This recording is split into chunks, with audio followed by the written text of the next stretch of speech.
bow. Oh, look at that thing. It's beautiful. What's going on, everybody? Mario. Eric. With Eric. My sensei. From day one since I started shooting, this man has helped me increase in my abilities and really got me dialed into where I need to be. Which I'm not a shooting coach, it's just I'm good at a few basics. And, you know, that's really it, you know. Everyone here wants to help each other, and Mario's a fucking great dude, so here Be a good listener, especially into something I wasn't very good at. So I opened up, listened to the guys up here, and it's made me obviously a 6-time better shooter than I really was. For Christ's sake, I made it to a podium shootout at Mountain Archery Fest. Yeah, that was awesome. Yeah, that was a huge That was a big accomplishment. Yeah.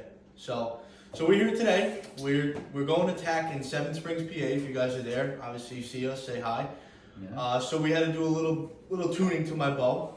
So what we did was we upgraded the strings. As we all know, my nickname is Meatball, Forza Italia. So I went with the green, white, and red strings, courtesy of Adam with his custom building skills, which are phenomenal. And they look great, man. And they really did, paired up with the Prime, they just look none to other. Yeah. It's just a showstopper. Yeah. And they're definitely your style, dude. Yeah. They're your style. 100%. It makes the bow yours. And like I was saying before, everyone's bow build's a little different, you know? So here's Mario. He just made some adjustments on his rig for things that he wants now because he's more of an experienced shooter than he was, right? You know what you kind of like and want to see and don't want to see, and the boys here, they fucking do what they do. So Mario's gonna give you a new rig rundown of what he has on now from what he had on previously, you know. So we are for TAC. I'm shooting my Prime 34. We went obviously with custom strings from Adam, and then we have the CBE stabilizers, which I added weight now, since like Eric said, I'm progressing in my shooting, and I added weight to the front, added weight to the back, so it's dead in my sits dead in my hands. And then I had the bigger Ultra View sight. I forgot the millimeter on it. The bigger UV3 housing that's got the 3 pins with the little bonus pin at the bottom. And so I took that off. I shot his bow and I shot Mike's bow that have the 31 millimeter housings, and I felt that to better me in my shooting now, smaller housing, I'm able to focus more on what I want to shoot, and that's what I want. So I went with the Dark Owl 31 millimeter, and obviously just shooting now, sighting my bow in, it just everything feels a lot smoother, a lot better, and I'm very happy with this as it is now.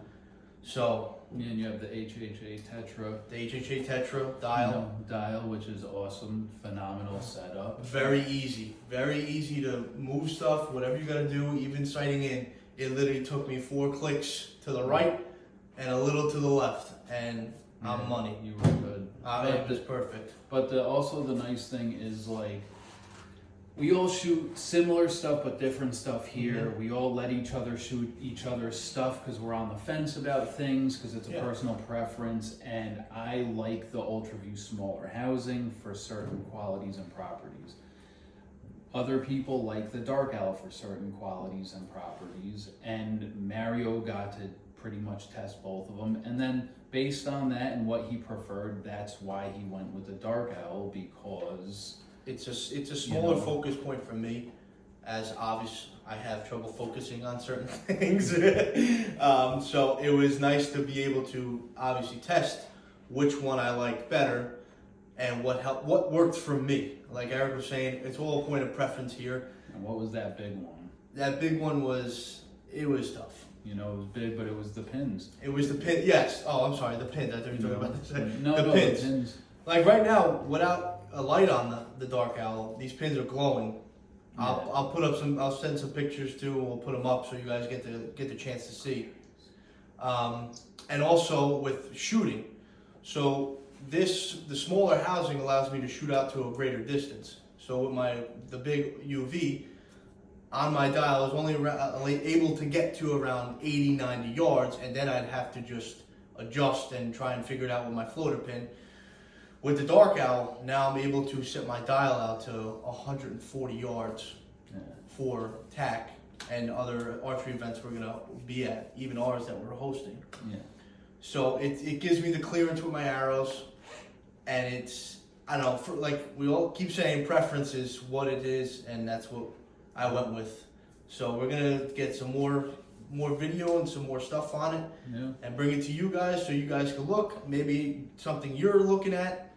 Yeah. But you know, comment, questions, anything. Obviously, get a hold of the shop. All things accuracy. There's gonna be a link here somewhere.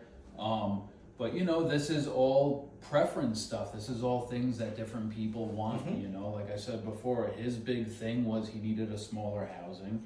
And there's different options out there for them with different companies, and they all make great stuff, but it's a preference. The Dark Owl sight has very bright pins. You don't really need a light on there for most applications, which is nice, especially if you hunt in a state where you're not allowed to use a light on your sight. The pins are really bright. The top is very exposed. They're protected great. And there's a little piece that allows you to just shade where you need to shade on the sight, and, you know, make it not starburst or, you know, dim it down or whatever you need to do. As opposed to other sites where you do need a light in those scenarios. You know, I prefer a light. That's why I shoot the sight I shoot. And Mario doesn't, you know, and it's, you know, those options are available, and this is what he went with. And I'm pumped. I'm excited too. I can't wait. I'm pumped, and hopefully he kicks my ass again this year. You know? I think I might. You know, I think I might. I don't know, man. Yeah, you fucking Pete this time. You got something in your back pocket that we'll see, man. We'll see. But look, it's all gonna be a good time. It's gonna be a great journey. We're gonna have a lot of adventures, a lot of misadventures, and a lot of good times. Yeah, man. Especially with the crew. So we're getting ready. Yeah. Stay tuned and Okay. like, subscribe. Let us know what you think. Please. Keep active with us, please. Share it up. Let everyone know. You know we're doing giveaways. You know the shop is carrying all the archery equipment you need, and it's getting to be fishing season. Yeah, which we have up here. We got fishing stuff here too, so you might want to check that out. And yeah, man, catch you later. See you guys later. Hey, Woodsy.